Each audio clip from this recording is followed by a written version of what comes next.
Hey YouTube, Reefing Daddy here. Steve, otherwise known as, most commonly known as. Alright, this is going to be video 2 of my series of the setup of the 180. I promised you guys I'd come back once I got my sump set up. It's taken me roughly about, it took me about 2 days to actually get it done to where I wanted it to. So I'll give you a rundown of all my equipment and everything I got going on. Sorry about the blue right now. It's nighttime, obviously. Well, getting to nighttime. It's got about another hour of the blue lights before it goes all dark. Quick visual of the inside of the tank. I told you guys I'd give you an update on the 2 gyre cross-flow wave makers I have. The first one that I have in the back to kind of get things in the back stirred up is an Ice Cap 1K. I will say it's a nice little wave maker, but for the other one I just couldn't justify, because let's be honest, in this hobby you're not supposed to be, but I am a cheap ass. But I bought the Jabo CP120. Let me tell you guys, that thing right now is on 70%, and as blue as it is, I do apologize, but you can see that sucker moves the sand once it goes across. So that sucker will move that water all the way across, come back down. It's got the sand over here moved, and come back. And it's on 70%. When I had it on 180, on 100%, you could just watch the water at the top. I mean, that stuff would bump. I will come back during the day to give you a little better visual of it. Just do a quick little video on those 2 wave makers, to give you a better idea. But if you're reading the reviews on the Jabo CP120s and you're kind of thinking, maybe I shouldn't do it, I'm going to say I suggest it. So far, it hasn't been running long, so I can't tell you about the longevity of it. But at this point, I am impressed.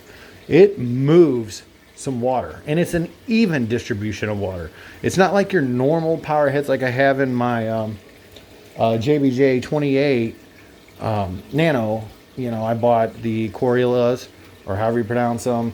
And, they're great, but they hit a target area. And I don't want a target area hit. I don't want to be limited on where I can put stuff due to a wave maker not actually moving water in a more of an open area, I guess you could say, or a more widespread pattern.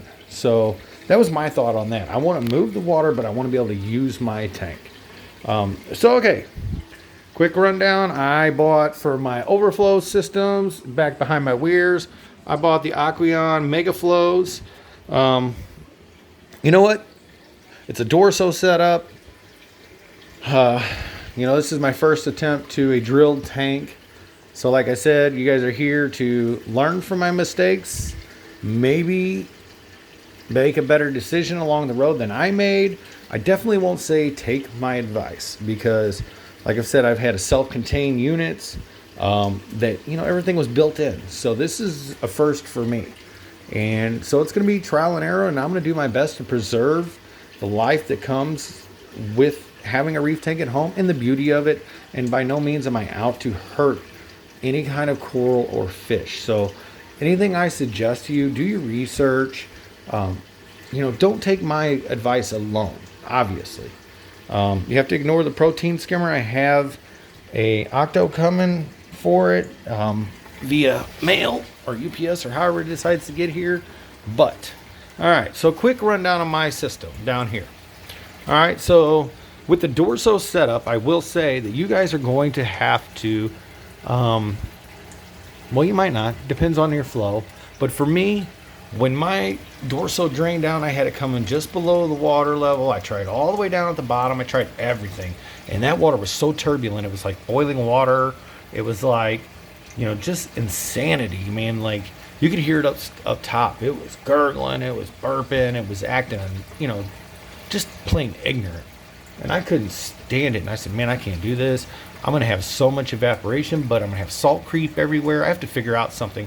And I looked and looked and looked and looked online. And to be honest with you, there's really nothing out there. There's a few small things, but nobody gets into detail. Let me tell you guys, put a reverse Durso on it. Basically, when your pipe comes down right there, put a T there. And what I did is I made the water level right at the middle of the T, and then the water drained straight down through the T. But then I put a street elbow coming off of the T, going back up, and then hooked on, they're probably 12 to 14 inches of piping with the cap. And then I put 2 1/4-inch inside diameter tubes to muffle the sound. And you wouldn't believe the air that comes out of that, but that thing is completely silent now. And with the filter sock, I have no micro bubbles. It worked fabulously. So what I will say, like for me, I have 1-inch drains coming in, and I went up to 1 1/4 on the reverse Durso. If you have any questions or you need pictures, I'll shut the pump down one day and post some pictures, or whatever the case may be. But I did 1 1/4, from the T up, down, and it's worked out great. It's extremely quiet. Let's see. I did an Eheim heater because, I've heard so many bad things about buying cheap heaters, and Eheims aren't really that expensive, but I've read really good reviews on them. So I've got, my hopes up on that heater, see how it holds out, because I definitely don't want to cook my fish or, anything of that matter. So my second chamber is going to be my turf scrubber. I'm a do-it-yourself kind of guy. I didn't want to spend $300, $400, $500 on a turf scrubber, so I made my own, and we'll see how it works. And, if I need to go bigger, maybe go double tube, I will. But at this point, it's just kind of a trial process with the turf scrubber. I used 2 USA Current IC loops, lights for that, obviously running full reds, and I think about 30% on the blues at night when it comes on. There is a small ball of Chaeto in there that was from my nano tank, so we're going to see how it does. And then of course, you see the cheap, everybody talks bad about them, the Cyclone 100s. It did okay for the nano. I've just got it in there right now just to suffice my needs, so to speak, until the Octo gets here. I ordered a Octo 300. We'll see how it does. And then as far as my return pump, I also did a Jabo DCQ 12,000. And I would say at this point right now, if you can see the amount of water that is flowing here, this is a 55-gallon sump, okay? And it's probably got 40 gallons worth of water in it. That sucker is moving some water. And after I figured out the head pressure and everything else, all the elbows, all the 45s, I'm running roughly about 1,700 gallons per hour, which is almost a 10-time turnover on the tank. So I'm really excited about that. We'll see how that works. Oh, you can see the lights coming on now for the IC. Just in time for that.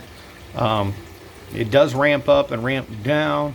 I have not changed that, so I'm just going to leave it be. It does come on a little bit before the tanks up top, or the lights up top go down, and vice versa. So we'll see how that works out. But they do get a resting period throughout the day while the lights are on up top for about 10 hours, the Chaeto. Because I've read that, a lot of people say, do you run your lights on your Chaeto 24/7, or do you run them, at night? And me personally, I like to run them at night only. When the lights up top are off, that's running at night down here, and it helps stabilize your pH. So, and that I have found to be true through the Nano. pH stayed really stable. Other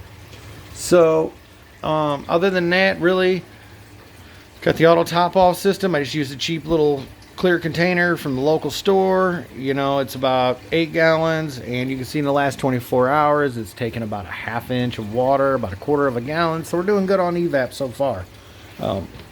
So basically, I guess in this video, that's my sump setup. If you have any questions, maybe about the reverse Durso or anything in that matter, I'm telling you what, it quieted down. I don't even hear it anymore with my doors shut. It's completely quiet in here, and I love it. But if you have any questions, feel free to ask, question, or comment, or any suggestions, anything. Like I said, there in this middle chamber, it's just got filter floss, and there's some carbon in the back right now. I plan on getting a carbon reactor and a calcium reactor when it comes time to, well, when I got a little extra free money. Right now, I'm not going to lie to you guys, I've got thousands of dollars tied up into this. And, you know, not being impatient with putting the corals and the fish in here at this moment. So, you know, just getting her running, getting her cycled. She's pretty much cycled now. All my levels are in check. You know, I've hit my nitrite, or,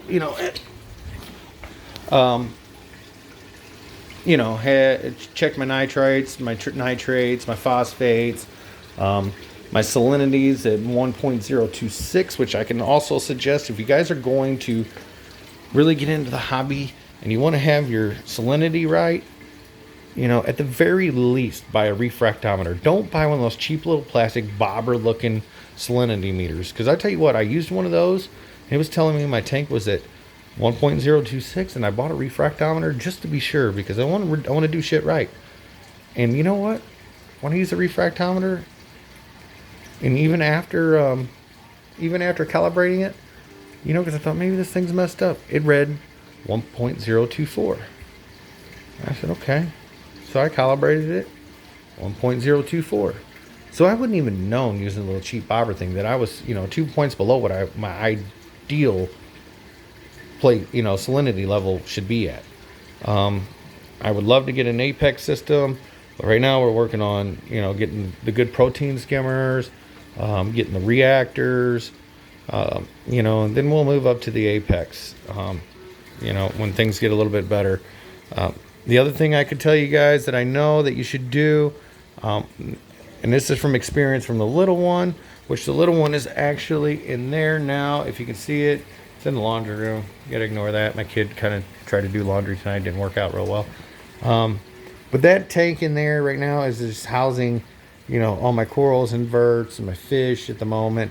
But what's going to happen is that is going to become my hospital tank. That's going to be my quarantine tank for fish. I don't have a quarantine tank set up for corals yet, but if I can say anything to anybody, and this is a lesson that I personally learned, quarantine, especially fish. Okay? You bring a fish home, yeah, you want to get in the tank, you want to see her swim around, you want to see it enjoy their, new life. Yeah. Well, if you don't quarantine it, something's wrong with that fish. Every fish you got in there could quite possibly pay the price. And at the very least with your corals, dip them. I prefer Coral RX dip. That's what I use. And I have had no troubles, no flatworms, none of that kind of mess. I even went as far as using dry rock for my aquascape because I didn't want to take any chances. I don't mind waiting a little longer. I used live sand, I used natural bacterias, I used everything other than live rock, and I will seed that dry rock with a couple pieces that I've had for, quite some time that I know is safe. But I don't want to go pick up dry rock in an LFS, live rock in an LFS, and wind up with something in there that I didn't want, and then be fighting a battle that I'm really not wanting to fight when I could have done something and been a little more patient and avoided it entirely. And that's what I'm trying to do. I'm trying to show patience with this setup. So if you guys have any questions, I've rambled on. We're almost at 15 minutes. God love you for listening. If you did listen to this, hit the subscribe button. I'll eventually get this whole YouTube thing down in order as time goes. Maybe to edit the videos, put some little stuff that you can push. Maybe even eventually, once I've got everything set up and I'm happy with it, start buying some items and doing some giveaways once we get, a couple thousand subscribers. So, anyway, at the very least, if it's just one or two people out there that learned from my mistakes or whatever the case may be, appreciate you guys watching. Have a wonderful night.